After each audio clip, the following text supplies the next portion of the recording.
Hi guys, പുതിയ വീട്ടിലേക്ക് എല്ലാം സ്വാഗതം. നമ്മൾ ഫ്ലിപ്കാർട്ടിൽ നിന്നൊരു ഓർഡർ കൊറിയർ വന്നിട്ടുണ്ട്. അതെന്നു വെച്ചാൽ നമ്മുടെ വണ്ടിയിലൊക്കെ പിടിപ്പിക്കാൻ പറ്റിയ സിസ്റ്റമാണ്. പാട്ട് കേൾക്കാൻ പറ്റും. 12ന്റെ സബ് വരെ അതിനകത്ത് പിടിപ്പിക്കാൻ പറ്റും. അപ്പോൾ നമുക്ക് ഓപ്പൺ ചെയ്ത് നോക്കാം. ഒത്തിരി സ്പേസോ അല്ലെങ്കിൽ വലിയ പെട്ടി വെച്ചൊന്നും സെറ്റ് ചെയ്യേണ്ട.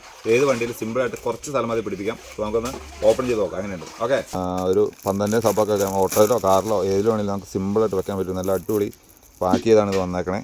അപ്പോൾ നമുക്കിത് പൊട്ടിച്ച് നോക്കാം. അപ്പോൾ നിങ്ങൾക്ക് ആർക്കെങ്കിലും വേണമെങ്കിൽ ലിങ്കെന്ന് കമൻറ്റ് ചെയ്താൽ മതി. ലിങ്കെന്ന് കമൻറ്റ് ചെയ്താൽ അതിൻ്റെ ഫുൾ ഡീറ്റെയിൽസ് വരും. കണ്ടോ, ഇതെല്ലാം ഒരു പാർട്സായിട്ട് തന്നെ നമ്മളിത് എല്ലാം ജോയിൻ ചെയ്യണം. ഇതുണ്ടോ, ഇതുപോലെ കുറച്ച് പാർട്സ് ഉണ്ട്. ഉള്ളത് ഇതെൻ്റെ ഒരു ബോർഡാണ്. പിന്നെ നമുക്ക് അതിനകത്ത് തന്നെ സ്ക്രൂ ഡ്രൈവർ, ഒരു ഓളിയം കൺട്രോളിൻ്റെ സാധനങ്ങൾ, ഓക്സ് കേബിൾ കുത്താനുള്ള സംഭവങ്ങൾ ഇത് വരുന്നുണ്ട്.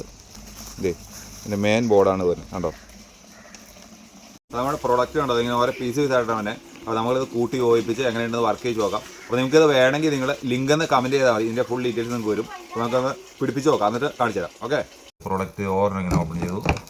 പിന്നെ കണ്ടോ, സ്ക്രൂ ഡ്രൈവർ, അങ്ങനെ കാര്യങ്ങളെല്ലാം തന്നെ ഉണ്ട്. കണ്ടോ, ഓളിയം കൺട്രോളർ, സ്ക്രൂ ഡ്രൈവർ, പിന്നെ ഇതിനൊരു അടിയിൽ വെക്കണേ ഒരു 2 പീസായിട്ട് ഞാൻ പറഞ്ഞില്ലേ ബോർഡുണ്ട്. കണ്ടോ, അടിയിലും മേളിലും വെക്കാൻ പറ്റുന്ന ബോർഡുണ്ട്. ഈ ബോർഡിൻ്റെ ഉള്ളിലാണ് ഈ സാധനങ്ങൾ സെറ്റ് ചെയ്യണത്. ഓക്കെ, ഇത്രയും നെട്ടും ബോൾട്ടും സ്ക്രൂകളും ഉണ്ട്. ഇതൊക്കെ നമുക്ക് ഇതിനകത്ത് പിടിപ്പിക്കണം. ഇതിങ്ങനെ മേളിൽ, ഇതിങ്ങനെ അടിയിൽ. കണ്ടോ, ഇത്രയും സംവിധാനമുള്ളൂ. അപ്പോൾ ഇതിനകത്ത് ഏറ് കയറാൻ വേണ്ടിയാണ് ഇത്ര ഗ്യാപ്പ് ഇട്ടാണ്. കണ്ടോ, വെള്ളം ചാടാതെ ഏറ് കയറി 12ന്റെ സബ് വരെ 2 സ്പീക്കർ ഫിറ്റ് ചെയ്യാം നമുക്ക്. കണ്ടോ, അപ്പോൾ നമ്മുടെ സബ് ഊഫർ ഇത്രേ ഉള്ളൂ. സിമ്പിളായിട്ട് നമ്മൾ ഓട്ടോയിലോ കാറിലോ എവിടെ വേണമെങ്കിലും ഒത്തിരി സ്പേസ് വേണ്ടാതെ സിമ്പിളായിട്ട് പിടിപ്പിക്കാൻ പറ്റുന്നുണ്ടോ. ഇതുപോലെ ഗ്യാപ്പ് ഉണ്ട് സൈഡിൽ കൂടെ. അപ്പോൾ ഏറ് കയറും, കത്തിപ്പോകുന്നില്ല. നല്ല വായു സഞ്ചാരമുള്ള സ്ഥലമാണ്, അതുകൊണ്ട് കുഴപ്പമില്ലാതെ സെറ്റായിട്ടിരിക്കും.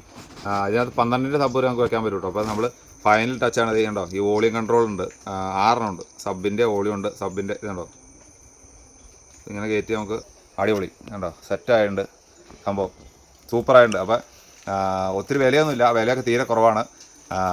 അടിപൊളി സാധനമാണ്. അപ്പോൾ നമ്മൾ ഇനി ഇത് വണ്ടിയിലും കൂടെ ഫിറ്റ് ചെയ്ത് കാണിക്കും. ഇപ്പോൾ നമ്മുടെ സെറ്റ് നമ്മൾ വണ്ടിയിൽ സെറ്റ് ചെയ്തിരിക്കുകയാണ്. കണ്ടോ, ഇതുപോലെ സിമ്പിളായിട്ട്. ഇതിപ്പോൾ ഓട്ടോയാണ്, ഓട്ടോഷയിലാണ് നമ്മളിങ്ങനെ വെച്ചേക്കണേ. കണ്ടോ, ഇത് സിമ്പിളായിട്ട് ഒത്തിരി സെറ്റപ്പൊന്നും വേണ്ട, വലിയ പെട്ടി കാര്യങ്ങളൊന്നും ഇല്ലാതെ കണ്ടോ ഇതുപോലെ പിടിപ്പിക്കാൻ പറ്റും. 1300 വാട്ട്സ് JBLൻ്റെ ഈ സാധനമാണ് ഇപ്പോൾ ഈ വണ്ടിയിൽ വെച്ചിരിക്കുന്നത്. നമ്മളിത് കണ്ടോ സെറ്റ് മാറ്റി വെച്ചേക്കണേ അല്ല. കണ്ടോ, സെറ്റ് അതിനകത്ത് വെച്ചിട്ടുണ്ട്.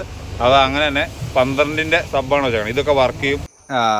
എന്താ പറയുക, mini sub woofer, mini amplifier എന്നാണ് പറയുന്നത്. മിനി ആംപ്ലിഫയർ അതിൻ്റെ വീഡിയോ ഇവിടെ വെച്ച് വൈൻഡപ്പ് ചെയ്യണം. നിങ്ങൾക്ക് എല്ലാവർക്കും ഇഷ്ടപ്പെട്ടെങ്കിൽ ലൈക്ക് ചെയ്യണം, ഷെയർ ചെയ്യണം. നിങ്ങളുടെ അഭിപ്രായങ്ങളൊക്കെ നിർദ്ദേശങ്ങളൊക്കെ രേഖപ്പെടുത്തണം കേട്ടോ. അപ്പോൾ എല്ലാവരും ഷെയറും ചെയ്യണം. അപ്പോൾ നിങ്ങൾക്ക് വേണമെങ്കിൽ ലിങ്ക് എന്ന് കമൻറ്റ് ചെയ്യുക. അപ്പോൾ ഓക്കെ, അപ്പോൾ അടുത്ത ഇതുപോലുള്ള വെറൈറ്റി വീഡിയോ ആയിട്ട് നമ്മൾ വരും. അതുപോലെ എല്ലാവർക്കും ബൈ.